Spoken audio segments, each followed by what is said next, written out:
নমস্কার, হুগলি আজকেতে আপনাদের সকলকে স্বাগত। আমি মৌমিতা। শুরু করছি আজকের বিশেষ বিশেষ খবর। এই অংশটির নিবেদনে কেপিএস মল, জেলার সর্ববৃহৎ শপিং মল কেপিএস মল হুগলি। দ্বিতীয় দিনেও কর্মবিরতি, অচলাবস্থা কাটাতে বিজেপির মিছিল ডেপুটেশন হুগলি চুঁচুড়া পৌরসভায়।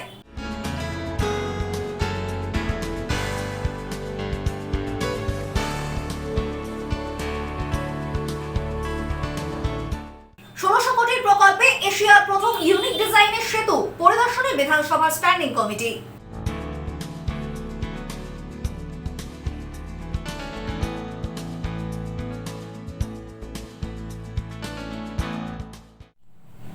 আসছে বিস্তারিত খবরে। হুগলি চুঁচুড়া পৌরসভায় অস্থায়ী শ্রমিকদের কর্মবিরতির দ্বিতীয় দিনেও উত্তেজনা। পৌরসভার সচল রাখার দাবিতে বিজেপির মিছিল ও স্মারকলিপি প্রদান পুরপ্রধানকে। হুগলি চুঁচুড়া পৌরসভার অস্থায়ী শ্রমিক কর্মচারীদের কর্মবিরতির আজ দ্বিতীয় দিনেও অশান্ত পরিস্থিতি অব্যাহত রইল। সকাল থেকেই পুর ভবনের মূল গেটে অবস্থান বিক্ষোভ শুরু করেন আন্দোলনকারী শ্রমিকদের একাংশ। তারা বিভিন্ন দাবি দাওয়া নিয়ে কর্মবিরতি চালিয়ে যাচ্ছেন। সকালে পুর ভবনের ভেতরে থাকা কর্মীদের আরেকটি অংশ কাজে যোগ দিতে এলে তাদেরকে বাধা দেওয়া হয় বলেই অভিযোগ ওঠে। সকালবেলা আমরা গেট খুলে ঘরে ঢুকি, তো তখন ওরা বলে কেন আপনারা ঘরে ঢুকেছেন। তবে আমরা বিএসকেতে কাজ করি, তো আমি পৌরসভারই স্টাফ, কিন্তু বিএসকে যারা কাজ করে তারা এসডিও অফিসের স্টাফ, তো সেই কারণেই ঘরটা খোলা হয়েছে। ওরা আমাকে বললো আজকে নয় কালকে আপনাকে দেখে নেবো যদি গেট খোলে। যারা আন্দোলন করছে তারাই এমন করছে, আমাদের ঢুকতে দিচ্ছে না। এই সিপিএম এর সৌরভ কি গাঙ্গুলি, আমি জানি না কোন কোন নেতা আছে এখানে, সব বড় বড়। আবার রাধুদা 65 বছর হয়ে গেছে, সে কাজ করবে। আরে যার আন্দোলন করা তারা একটা মীমাংসা করুন কর্তৃপক্ষের কাছে।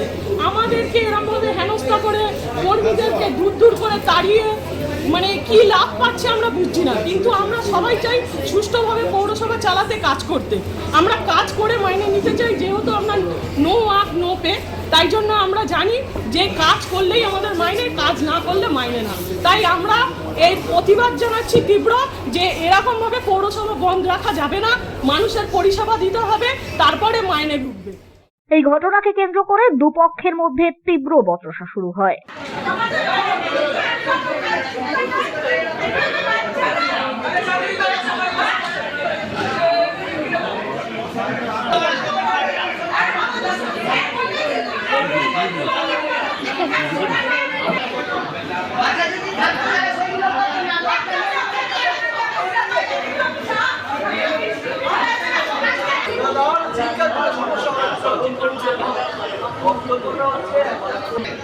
আমি তোমার সঙ্গে নেই, আমার সব রকম সাপোর্ট থাকবে। আমি অফিসের কর্মচারী, আপনি যদি মনে করি আপনি সই করবেন, আমি তোমার পাশে দাঁড়াবো। এছাড়া অফিসের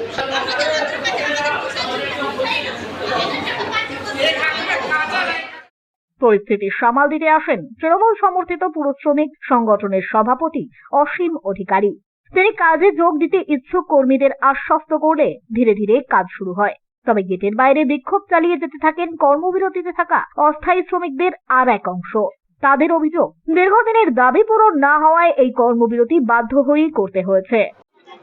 এর বিষয়টা তৈরি করা একটা সমস্যা। আমাদের যেখানে যে কর্মবিরতি চলছে, এটা হচ্ছে সম্পূর্ণ পৌরসভা যারা অস্থায়ী পৌর মজদুর কর্মচারী আছে তাদের জন্য এই আন্দোলন। তারা আন্দোলনটা করছে, পার্মানেন্টরা ঢুকতে পারে, তারা কাজ করতে পারে, আমাদের কোনো আপত্তি নেই। তো সেই জায়গায় দাঁড়িয়ে যখন কয়েকজন পার্মানেন্ট স্টাফ সই করলো, তখন প্রচার করে দেওয়া হলো অফিসের অভ্যন্তরে যারা অস্থায়ী কর্মচারী আছে তারাও নাকি সই করেছে। এই বলে একটা কর্মচারীদের মধ্যে বিভেদ তৈরি করা হলো। আমরা বড়বাবু উপস্থিত ছিলেন, এই সময় চেয়ারম্যান উপস্থিত ছিলেন না। আমরা বড়বাবুকে পরিষ্কার বলে এসেছি, কোনো অস্থায়ী কর্মচারী যদি পৌরসভার অভ্যন্তরে সই করে থাকে, তাদের অ্যাটেন্ডেন্স খাতায়, তাদেরকে দিয়ে আপনারা কাজটা করাবেন। কেউ যেন সই করার পর আন্দোলনে আসি বলে ফকটিয়া পৌরসভার পয়সা, জনগণের ট্যাক্সের পয়সা কেউ যেন ফকটিয়া না নিয়ে যেতে পারে। কালকে কেউ সইও করেনি, এই অফিসের যারা আছে অস্থায়ী কর্মচারী তারা সইও করেনি, আমাদের আন্দোলনে ছিল, আজকেও আছে। কিন্তু এদের সবাইকে ভয় দেখিয়ে এবং তাদের উপর থ্রেট দিয়ে তাদেরকে অফিসে ডেকে নিয়ে যাচ্ছে এবং জোর জবরদস্তি তাদেরকে দিয়ে সই করাচ্ছে। তারই আমরা প্রতিবাদ করতে গেছিলাম। পুরপ্রধানের তরফে জানানো হয়েছে, যারা কাজ করতে চাইছেন তাদের বাধা দেওয়া কখনোই উচিত নয়। প্রশাসন ও নাগরিক পরিষেবার স্বার্থে পুরসভার সচল রাখা দরকার। বিগত দিন নয়, গতকাল হয়েছে এবং আজকে হচ্ছে। উইলিং স্টাফ আমরা প্রশাসনকে জানিয়েছি, প্রশাসনের ভূমিকাটা সবচেয়ে গুরুত্বপূর্ণ, কারণ এটা সার্ভিস সেক্টর। সামনে মহরম আছে, উল্টো রথ আছে, সব পরিষ্কার পরিচ্ছন্ন ইত্যাদি করার ব্যাপার আছে। নাগরিকরা প্রতিরোধ করছে বিভিন্ন ওয়ার্ডে। এখন যেটা হয়েছে, আজকে এখানে যারা উইলিং ওয়ার্কার, যারা কাজে যোগদান করতে ইচ্ছুক, কোনোভাবেই কাজে যোগদান করতে বাধা দেওয়া যায় না, কোনো বন্ধে, এমনকি বাংলা বন্ধ হলেও সেটা করা যায় না। এবং সবচেয়ে বড় কথা, এখানে পানীয় জল, ইলেকট্রিক সব এসেনশিয়াল সার্ভিসের ব্যাপার। তারা এবং তাদের ইঞ্জিনিয়াররা প্রবেশ করতে গেছিলেন, তাদেরকে বাধা দেওয়া হয়েছে এবং তাদের সই করতে, তারপরে আমরা সবাই এসে তাদের সমস্ত কর্মচারী যারা এসছেন সই করছেন এবং আরও কর্মচারীরা যারা বাইরে দাঁড়িয়ে আছেন উইলিং, তারা আসবেন এবং তারা সই করবেন। অন্যদিকে পরিষেবা বন্ধ দেখে এদিন অনেক নাগরিকই পুর ভবন থেকে ফিরে যেতে বাধ্য হন। তারা পুর কর্তৃপক্ষের বিরুদ্ধে ক্ষোভ উগরে দেন। পৌরসভায় আমি একটা লাইসেন্সের জন্য এসেছিলাম, উপরে গিয়ে দেখি ঘরে তালা চাবি দেওয়া। এখন বিষয় হচ্ছে সাধারণ মানুষ এর জন্য সাফার কেন করবে? উপযুক্ত ব্যবস্থা নেই পৌর প্রশাসন, পৌরসভা। এই দিনের পর দিন সাধারণ মানুষ আসছে, এখানে পরিষেবা না পেয়ে ফিরে যাচ্ছে, একটা অচলাবস্থা তৈরি হয়েছে। তো এর দায় হুগলি চৌধুরীর সাধারণ মানুষ যারা প্রতিনিয়ত ট্যাক্স দিচ্ছে, পৌরসভাকে সচল রাখার জন্য যাবতীয় ট্যাক্স দিচ্ছে, তাহলে তারা কেন সাফার করবে? আজকে দিনের পর দিন এসে ফিরে যাচ্ছে। আমি ব্যক্তিগতভাবে একটা কাজের জন্য এসেছিলাম, আজকে ফিরে যাচ্ছি।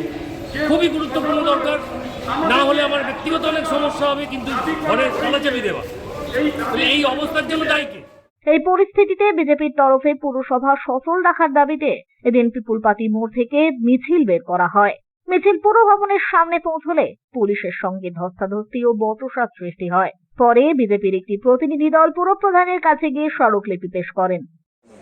আজকে আমরা ডেপুটেশন দিয়ে এসেছি গত 5-6 দিন ধরে। এই সমস্যাটি চলছে অনেক দিন ধরে, কিন্তু গত 5-6 দিন ধরে পৌরসভা যত কর্মীরা আছে তারা কাজে আজ যোগদান দিচ্ছে না, কর্মবিরতিতে অংশগ্রহণ করেছে। তাদের পৌরসভা সংগঠিত বা পৌর প্রধানের সঙ্গে কোনো রকম সম্পর্কে বিরোধী এসছে, সেই মাইনের পত্র নিয়ে। অতঃপর তারা যে বসে রয়েছে, এর ফলস্বরূপ ভোগান্তি হচ্ছে সাধারণ মানুষের। সেই যাতে ভোগান্তি দূর হয়, সেই জন্য আজ আমরা এখানে ডেপুটেশন দিতে এসেছি। পরিস্থিতি স্বাভাবিক রাখতে পুলিশি নজরদারি চালানো হচ্ছে, যদিও শেষ পাওয়া খবর পর্যন্ত কোনো অপ্রীতিকর ঘটনার খবর নেই। তবে পরিস্থিতির ওপর কড়া নজর রাখছে প্রশাসন। ব্যুরো রিপোর্ট, হুগলি আজকে। 2016 সালের 4 আগস্ট এক ব্যক্তিকে খুনের ঘটনায় প্রমাণের অভাবে বেকসুর খালাস পেল বিশাল দাস সহ 4 জন।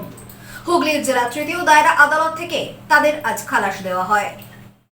2016 সালের 4 আগস্ট এক ব্যক্তিকে খুনের ঘটনায় প্রমাণের অভাবে বেকসুর খালাস পেল বিশাল দাস সহ 4 জন। হুগলি জেলা তৃতীয় দায়রা আদালত থেকে এদিন তাদের মহামান্য বিচারক খালাস দেন। প্রসঙ্গত, চুঁচুড়ার নবাববাগান এলাকায় জয়ন্ত চক্রবর্তীর বাড়িতে আততায়ীদের দ্বারা খুন হয়েছিলেন গৌতম সেন নামে এক ব্যক্তি। এই মামলায় বিশাল দাস, রথিন সিংহ, বিশ্বজিৎ মিত্র এবং ছোটকাকে গ্রেপ্তার করা হয়। পরবর্তীকালে চুঁচুড়া থানায় এই ঘটনায় জয়ন্ত চক্রবর্তী একটি অভিযোগও দায়ের করেন। দীর্ঘদিন ধরে এই মামলা চলার পর আজ হুগলি জেলা আদালতে তৃতীয় দায়রা আদালতের বিচারক কৌস্তব মুখার্জি বিশাল দাস, রথিন সিংহ, বিশ্বজিৎ মিত্র ও ছোটকাকে প্রমাণের অভাবে বেকসুর খালাস দেন। এই মামলায় বিশাল দাস সহ 4 জনের আইনজীবী ছিলেন মৃন্ময় মজুমদার। তিনি জানান, মহামান্য third additional district and session জাজ হুগলি গত 4/8/2016 তারিখে চুঁচুড়া নিবাসী আপনার জয়ন্ত চক্রবর্তীর অভিযোগের ভিত্তিতে দায়ের করা একটি খুনের মামলায় বিশাল দাস, রথিন সিংহ, বিশ্বজিৎ মিত্র এলাইস ছোটকা এবং মনোজিৎ রায়কে বেকসুর খালাস করে। গত 4/8/2016 তারিখে সকাল 7:45 এই জয়ন্ত চক্রবর্তীর বাড়িতে একজন ব্যক্তি খুন হন এবং তার পরিপ্রেক্ষিতে চিনসুরা PS 66/16 তারিখ 4/8/16 আন্ডার সেকশন 302 34 আইপিসি তে মামলা রুজু হয়। এই মামলাটি দীর্ঘদিন চলার পরে আজকে মহামান্য আদালত আজকে সমস্ত দিক বিচার বিবেচনা করে তথ্য প্রমাণ সমস্ত কিছু দেখে আজকে এই বিশাল দাস, রতিন সিংহ সহ অন্যান্য আসামিদের আজকে বেকসুর খালাসের আদেশ দেন। ব্যুরো রিপোর্ট, হুগলি আজকে। অজ্ঞাত পরিচয় যুবকের মৃতদেহ উদ্ধার, ঘটনায় চাঞ্চল্য চুঁচুড়ায়। অজ্ঞাত পরিচয় এক যুবকের মৃতদেহ উদ্ধারকে ঘিরে চাঞ্চল্য ছড়ালো চুঁচুড়ায়। বুধবার সাত সকালে ঘড়ির মোড়ের কাছে চুঁচুড়া বাস স্ট্যান্ডের মোড়ে একটি রাষ্ট্রায়ত্ত ব্যাংক লাগোয়া পার্কিং জোনের গেটের সামনে উপর হয়ে পড়েছিল ওই যুবক। স্থানীয়রাই চুঁচুড়া থানায় খবর দেয়। পুলিশ এসে মৃতদেহ উদ্ধার করে ময়না তদন্তে পাঠায়। যদিও এলাকার অনেকেরই দাবি মঙ্গলবার রাত 8টা থেকে ওই যুবক সেখানেই পড়েছিল। আমার মেয়ে মনে বসছিলাম, খবর পেলাম আর টোটোওয়ালা এসে বললো স্পাইসির সামনে একটা বডি পড়ে রয়েছে, ইয়ং ছেলে। এসে দেখি উল্টোনো হয়ে পড়ে রয়েছে। এর থেকে বেশি আমার কিছু জানি না। যাচ্ছে না ছেলেটা কোথাকার দিকে মনে হচ্ছে ঘুমিয়ে রয়েছে। আর এর থেকে বেশি আমার কিছু জানি না। বলছি তো কাল সন্ধ্যে 8টা 8:30 থেকে নাকি পড়ে আছে। কালকে রাত্রি 8টা থেকে তাই তো লোকজন বলা কয়া করছে। আমাকে এসে দেখলাম বাড়িতে এই অবস্থা। এই বিরিয়ানি নিতে বিরিয়ানির দোকান লোকটা বলছে যে দেখ তোদের পাড়ার নাকি। আমি দেখলাম বলে না আমাদের পাড়ার নয়। তা আমাকে বলছে দেখ একটু, আমরা না আমি চলে গেছি রাত 8টায় কালকে। রাত 8টা। তারপর আমি চলে গেছি। কি বলছে? হ্যাঁ সকালেও দেখছি ওরকমই ভাবে রয়েছে, একভাবে। চেনা যাচ্ছে কে বা কি? না না। কিন্তু তখন কেউ পুলিশকে কেন খবর দিল না, তাই নিয়েই উঠছে প্রশ্ন। মৃত্যুর কারণ খোঁজার পাশাপাশি পুলিশ মৃত যুবকের পরিচয় জানার চেষ্টা চালাচ্ছে। শেষ পাওয়া খবর পর্যন্ত ওই যুবকের পরিচয় এখনো মেলেনি। ব্যুরো রিপোর্ট, হুগলি আজকে। চিলেকোঠার দরজা ভেঙে দুঃসাহসিক চুরির ঘটনা, মোট 5টি বাড়িতে গয়না ও টাকা পয়সা সহ মোবাইল খোয়া গিয়েছে। ঘটনায় চাঞ্চল্য কেওটা হেমন্ত বসু কলোনি এলাকায়। একই এলাকায় 5টি বাড়িতে চুরির ঘটনায় চাঞ্চল্য ছড়ালো কেওটা হেমন্ত বসু কলোনি এলাকায়। স্থানীয় সূত্রে জানা গিয়েছে, গতকাল রাতে ব্যান্ডেল কেওটার হেমন্ত বসু কলোনি এলাকায় 5টি বাড়িতে চুরির ঘটনা ঘটে। তবে প্রতিটি বাড়িতে লোক থাকা অবস্থাতেই ঘটেছে এই চুরির ঘটনা। এই এলাকার বাসিন্দা কুহেলি কর্মকারের বাড়ির নিচেই রয়েছে তাদের সোনার দোকান। প্রতিদিন রাতে একটি ব্যাগে করে সোনা ও রূপোর জিনিসপত্র তারা দোতলায় নিজেদের ঘরে নিয়ে গিয়ে রাখতেন।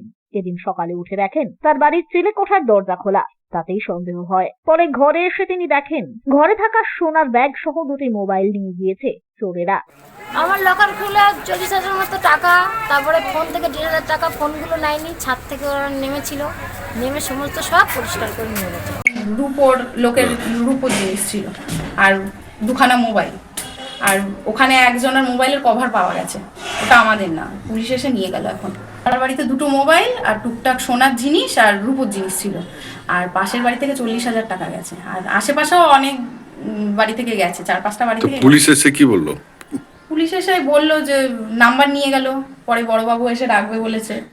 পাশাপাশি মৃত্যুঞ্জয় বিশ্বাসের বাড়িতেও চিলেকোঠার দরজা খুলে ঘরের ভেতর প্রবেশ করে চোর। বাড়িতে রাখা নগদ 40,000 টাকা নিয়ে চম্পট দিয়েছে চোরের দল। এছাড়াও এই এলাকার আরো 3টি বাড়ি থেকে বেশ কয়েকটি মোবাইল চুরি হয়েছে। বুধবার সকালে ঘটনাটি জানাজানি হতেই এলাকায় চাঞ্চল্য ছড়িয়ে পড়ে। রাত্রি 3টে থেকে 2টো থেকে 3টের মধ্যে মানে চুরি হয়েছে। আমার জানলা থেকে আমার মোবাইল নিয়ে গেছে এবং আমাদের একটা পয়সার ব্যাগ ছিল, ব্যাগটা জানলা থেকে লাঠি দিয়ে টেনে নিয়ে পয়সা নিয়ে গেছে, মোবাইলের কভারটা ফেলে আর বাদ বাকি মোবাইলটা পর্যন্ত নিয়ে গেছে। সকাল পর্যন্ত মোবাইল খোলা ছিল, 7টার পরে মোবাইলটা লক করে দিয়েছে। খবর পেয়ে ঘটনাস্থলে উপস্থিত হয় পুলিশ। সমস্ত বিষয়ে খতিয়ে দেখে তদন্ত শুরু করেছে পুলিশ। খবর পেয়ে ঘটনাস্থলে পৌঁছন স্থানীয় জনপ্রতিনিধি অনিন্দিতা মণ্ডল রাজবংশী। ওই 5টি পরিবারের সাথে তিনি কথা বলেন। তিনি জানান, পুলিশ প্রশাসনের সাথে কথা বলে এলাকায় আরজি পার্টি বসানো হবে। এছাড়াও এলাকায় মাইকিং করে সকলকে সতর্ক করা হবে। হ্যাঁ, আমিও শুনলাম সকালবেলাতে আমাদের 3 নম্বর ওয়ার্ড হেমন্ত বসু কলোনি কিছু যেটা, সেখানে 4-5টা বাড়িতে পরপর চুরি হয়েছে এবং আজকে মাইকিং করা হবে। আজ এবং কাল সেই এলাকায় মাইকিং করা হবে এবং চেষ্টা করছি আমরা সেখানে আরজি পার্টি বসাবার জন্য। ছোটুর রিপোর্ট, হুগলি আজকে। সপ্তসুর সঙ্গীত শিক্ষা কেন্দ্র। এখানে যত্ন সহকারে উচ্চাঙ্গ সঙ্গীত, রবীন্দ্রসঙ্গীত, নজরুল গীতি ও আধুনিক গান শেখানো হয়। ঠিকানা 2 নম্বর কাপাসডাঙ্গা, হুগলি। যোগাযোগ 7439323603। এখন নিয়ে নেব একটা ছোট্ট বিরতি। বিরতির পর থাকছে 1600 কোটির প্রকল্পে এশিয়ার প্রথম ইউনিক ডিজাইনের সেতু পরিদর্শনে বিধানসভার standing committee.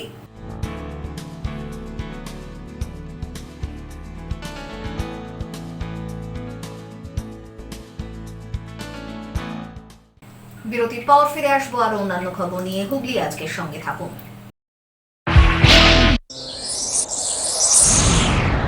Enjoy a weekend at Vedam, the paradise of peace.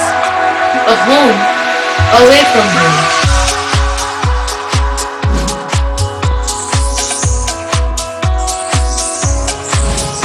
See yourself resonating with the nature. Vedam welcomes you to create your best memories.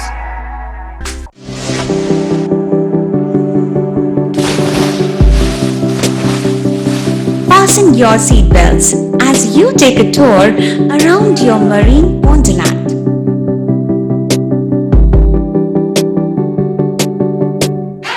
Spend a day at Aqua Marina and enjoy an array of water slides that give you butterflies in your tummy.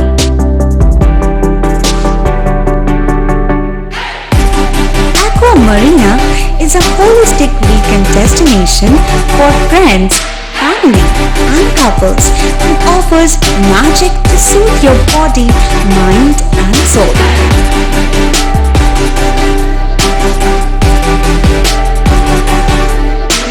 Aqua Marina, your customized magician. Welcome aboard and see the magic unfold. Bandel মোড়ের কাছে Calcutta furniture. এখানে বিভিন্ন ডিজাইনের সেগুন কাঠের খাট, wardrobe, dressing table, সেগুন কাঠের dining table, sofa cum bed এবং স্টিল আলমারিও পাওয়া যায়। এখানে ইএমআই এর সুব্যবস্থা আছে। প্রতিটি কেনাকাটার উপর পেয়ে যান আকর্ষণীয় উপহার। বেডরুম সেট এখানে মাত্র 49,990 টাকা থেকে শুরু। ইএসআই হাসপাতালের মেন গেট ছাড়িয়ে ব্যান্ডেল মোড়ের কাছে ক্যালকাটা ফার্নিচার। আমাদের ফোন নম্বর 9477931336। কলকাতার বিখ্যাত হোমিওপ্যাথি চিকিৎসক ডাক্তার অভিজিৎ নিয়োগী এখন আপনার শহরে চুঁচুড়ায় বিবেকানন্দ পল্লী, কারবাদা মোড়, জলের ট্যাঙ্কের বিপরীতে। শনিবার দুপুর 3টে থেকে বিকেল 5টা ও রবিবার দুপুর 3টে থেকে সন্ধ্যা 6টা পর্যন্ত। আর্থারাইটিস, স্পন্ডেলাইটিস, লিভার গ্যাস্ট্রিক সমস্যা, কিডনিতে পাথর, প্রোস্টেট গ্ল্যান্ডের সমস্যা, সুগার, প্রেশার, থাইরয়েড সহ বিভিন্ন বিষয়ের সুচিকিৎসা পেতে অগ্রিম নাম নথিভুক্ত করুন। যোগাযোগ 8910012003 এবং 9432427558। মা তারার কৃপা ধন্য মাতৃ সাধক জ্যোতিষ শাস্ত্রী, বাস্তুবিদ, রত্ন বিশারদ শ্রী অশোক শাস্ত্রী এবার আপনার শহরে। বিদ্যায় বাধা, মাদকাসক্ত, কর্মে বা ব্যবসায় বাধা, প্রেমে বা বিবাহের জটিলতা, বিচ্ছেদ, বশীকরণ, বাস্তুদোষ, শত্রু দমন, সকল সমস্যার নিশ্চিত সমাধান। Date of birth, time, place of birth দ্বারা সম্পূর্ণ বিজ্ঞানসম্মত ভাবে যে কোনো সমস্যার নিশ্চিত সমাধান। কোন সমস্যাই নয় যদি থাকে শ্রী অশোক শাস্ত্রীর সহ। চুঁচুড়া শতাব্দী প্রাচীন ডিডিউ ক্লাবে একই ছাদের নিচে শান্ত ও সুস্থ পরিবেশে যোগা, জিম এবং মেয়েদের জন্য অ্যারোবিক্সের ব্যবস্থা রয়েছে। একই সাথে একমাত্র চুঁচুড়াতেই বিশেষজ্ঞ কোচ দ্বারা বড় এবং ছোটদের টেনিস এবং টেবিল টেনিসের প্রশিক্ষণের পাশাপাশি রয়েছে খেলার সুব্যবস্থা। ভর্তি চলছে। সত্ত্বর যোগাযোগ করুন চুঁচুড়া ঘড়ির মোড়ের কাছে দি ডিউক ক্লাবে। হুগলির চকবাজারে অবস্থিত the Hooghly cooperative credit bank লিমিটেডে হোম লোন মাত্র 7.70% থেকে শুরু। ব্যবসার লোন 9.20% থেকে শুরু। গোল্ড লোন 7.6% থেকে শুরু। Processing charge 1.25%। বিশেষ দ্রষ্টব্য, টেকওভার লোনে কোনো প্রসেসিং চার্জ নেই। অন্যান্য ক্ষেত্রে 5,000 টাকা। হুগলির চকবাজারে অবস্থিত the Hooghly cooperative credit bank limited এবার থেকে এটিএম পরিষেবা নিয়ে হাজির। দেশের যে কোনো ব্যাংকের ডেবিট কার্ড এই এটিএম এ গ্রহণযোগ্য। আমাদের প্রধান শাখা হুগলির চকবাজারে।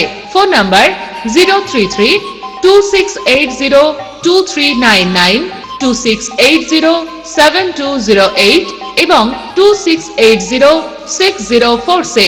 চুঁচুড়া শহরের প্রসিদ্ধ ফিজিওথেরাপিস্ট ডক্টর প্রদীপ রায়ের কাছ থেকে হাতে নাতে ফিজিওথেরাপি শেখার সুবর্ণ সুযোগ। গত 10 বছরের ও বেশি সময় ধরে 1000 জনেরও বেশি পেশেন্টকে সম্পূর্ণ সুস্থ করে তুলেছেন ডক্টর প্রদীপ রায় এবং তার কিউর এন্ড কেয়ার ফিজিওথেরাপি সেন্টার। এবার সেখানেই লাইভ প্র্যাকটিস সহ রিয়েল পেশেন্টকে ফিজিওথেরাপি করিয়ে হাতে নাতে শেখার সুযোগ। সঙ্গে আরও থাকছে অত্যাধুনিক যন্ত্র ব্যবহার এবং ডিজিটাল ক্লাসরুমের সুব্যবস্থা। ফিরে এলাম বিরতির পর।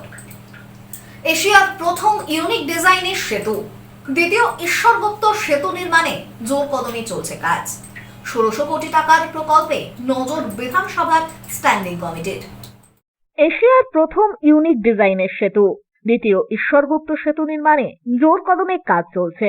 1600 কোটি টাকার প্রকল্পে নজর বিধানসভার স্ট্যান্ডিং কমিটির। হুগলি ও নদিয়া জেলাকে সংযুক্ত করতে নির্মিত হচ্ছে দ্বিতীয় ঈশ্বরগুপ্ত সেতু, যা তার বিশেষ ডিজাইনের জন্য গোটা এশিয়ায় প্রথম। প্রায় 1600 কোটি টাকা ব্যয়ে গড়ে উঠছে এই অভূতপূর্ব প্রকল্প। সুদূর ডেনমার্কের খ্যাতনামা ডিজাইনার কনসালটেন্সি সংস্থা এই সেতুর নকশা তৈরি করেছে, যা এই প্রকল্পকে আরো আন্তর্জাতিক মানের করে তুলেছে। 2018 সালের শুরুতে প্রায় 2000 কর্মী ও ইঞ্জিনিয়ারদের নিয়ে এই সেতুর নির্মাণ কাজ শুরু হয়। যদিও করোনা অতিমারির কারণে মাঝপথে কিছুদিন বন্ধ রাখতে হয়েছিল কাজ। বর্তমানে প্রায় 1000 জন শ্রমিক ও কারিগরি কর্মী দিনরাত এক করে কাজ চালিয়ে যাচ্ছেন। এদিন পশ্চিমবঙ্গ বিধানসভার স্ট্যান্ডিং কমিটির চেয়ারম্যান সহ মোট 9 জন বিধায়কের একটি প্রতিনিধি দল সেতুর নির্মাণস্থলে পৌঁছন। তারা পুরো প্রকল্পটির অগ্রগতি খতিয়ে দেখেন এবং নির্মাণ সংস্থার আধিকারিকদের সাথে বিস্তারিত বৈঠকে বসেন। কোথায় কোথায় সমস্যার মুখোমুখি হতে হচ্ছে, কতদিনের মধ্যে কাজ শেষ হতে পারে, এই সমস্ত বিষয়ে বিস্তারিত আলোচনা হয়। এলএনটির অ্যাডমিনিস্ট্রেশন ডিপার্টমেন্টটা দেখছি এই প্রজেক্টের জন্য। এটা সেকেন্ড ঈশ্বরগুপ্ত সেতু প্রজেক্ট। এখানে মোটামুটি 3টে ডিস্ট্রিক্টকে কানেক্ট করছি আমরা এই প্রজেক্ট দিয়ে। প্রজেক্ট অলমোস্ট 89% কমপ্লিট হয়ে গেছে, যেটা সমস্তটাই আমরা করতে পেরেছি। লোকাল যে অ্যাডমিনিস্ট্রেশন আছেন, স্যারেরা আছেন বা লোকাল যে বডি আছেন, তাদের হেল্পেই আমরা করেছি। অনেক সমস্যার মধ্যে দিয়ে প্রজেক্টটা আমাদের গেছে।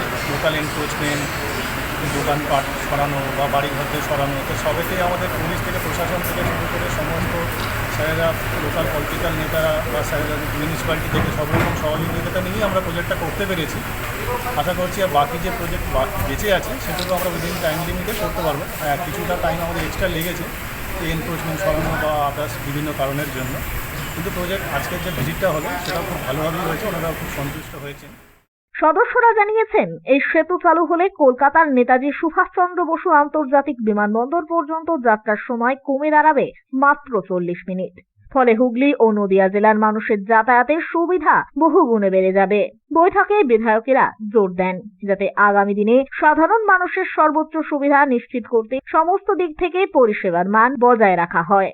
তারা আশাবাদী, নির্ধারিত সময় 2026 সালের ডিসেম্বরের মধ্যেই এই অত্যাধুনিক সেতুর কাজ সম্পন্ন হবে এবং তা রাজ্যের পরিকাঠামো উন্নয়নে এক নতুন দিগন্তের উন্মোচন করবে। আমাদের অ্যাসেম্বলির পিডব্লিউডি পিএইচই স্ট্যান্ডিং কমিটি, আমাদের 9 জন বিধায়ক এসছেন স্ট্যান্ডিং কমিটি মেম্বার। আমরা আজকে নদিয়া এবং মুর্শিদাবাদ আগামীকাল আছে, দুটো জেলা আমরা স্ট্যান্ডিং করি। পিএইচই এবং পিডব্লিউডির রাস্তা, পিএইচির জলের লাইন কেরম হয়েছে সবগুলো দেখা।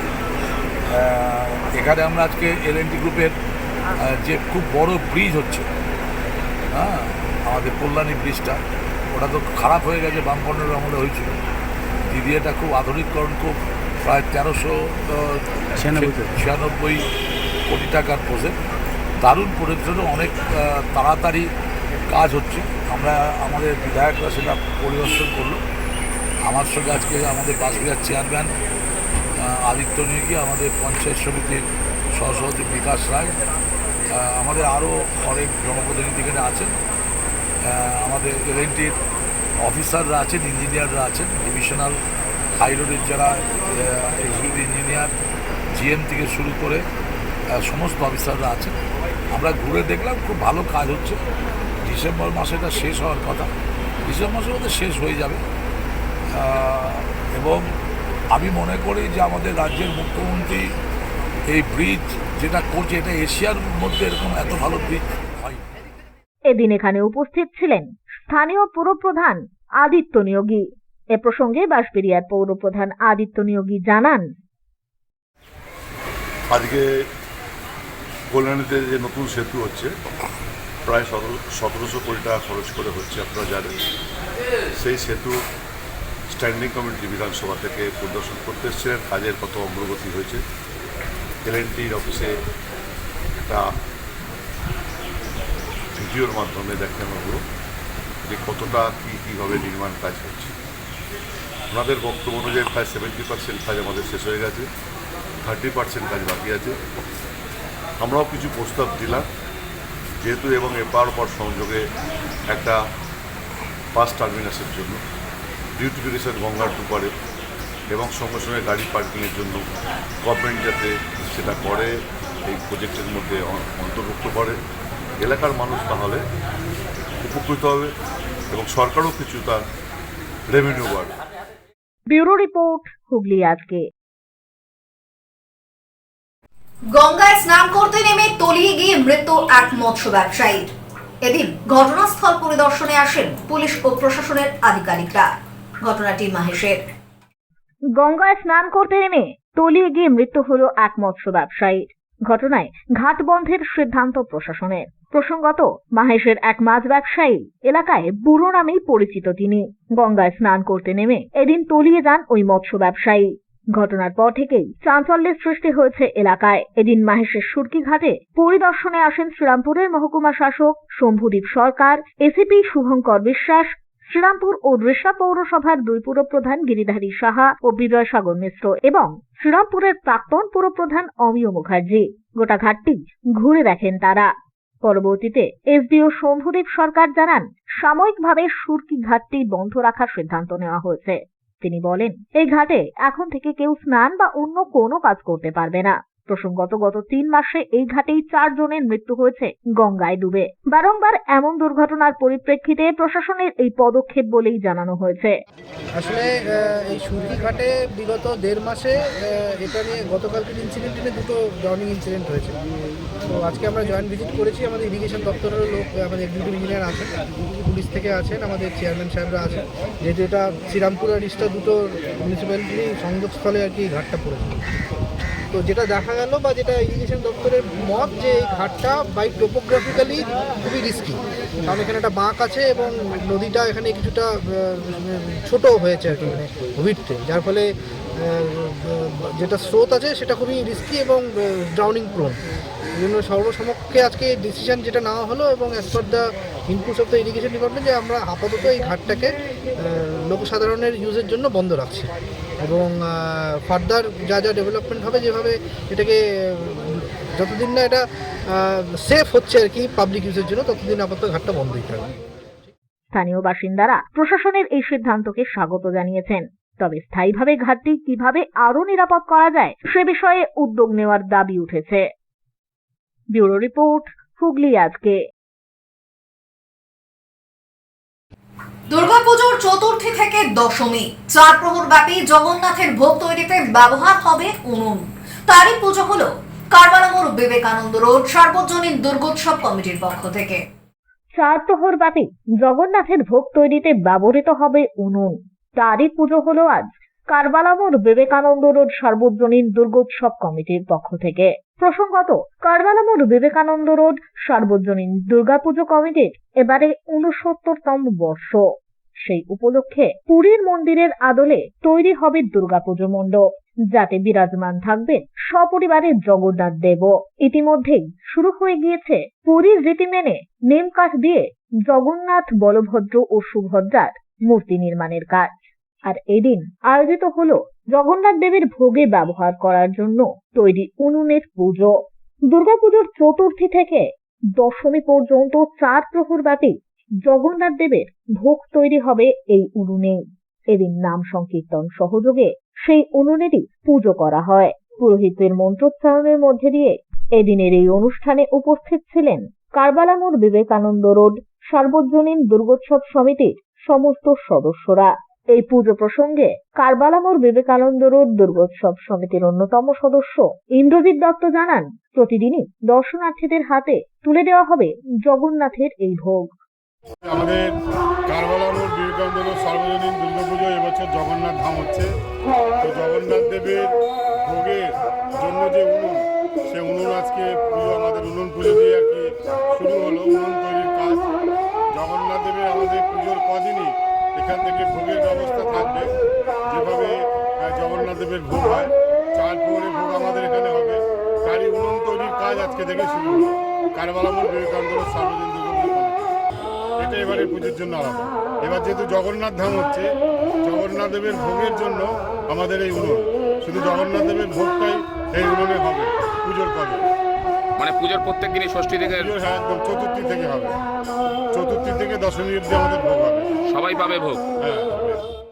ব্যুরো রিপোর্ট, হুগলি আজকে। এখন আসছি আবহাওয়ার খবরে। গত 24 ঘন্টায় হুগলি জেলার সর্বোচ্চ তাপমাত্রা 33 ডিগ্রি সেলসিয়াস, সর্বনিম্ন 24 ডিগ্রি সেলসিয়াস। বাতাসে আপেক্ষিক আর্দ্রতার সর্বোচ্চ পরিমাণ 82%। বৃষ্টিপাত হয়েছে বিক্ষিপ্ত ধরনের। শেষ করার আগে খবরের বিশেষ বিশেষ অংশ আরো একবার।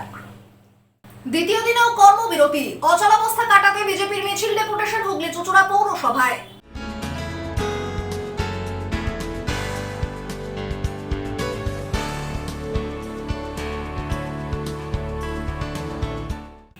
কোটির প্রকল্পে এশিয়ার প্রথম ইউনিক ডিজাইনের সেতু পরিদর্শনে বিধানসভার স্ট্যান্ডিং কমিটি।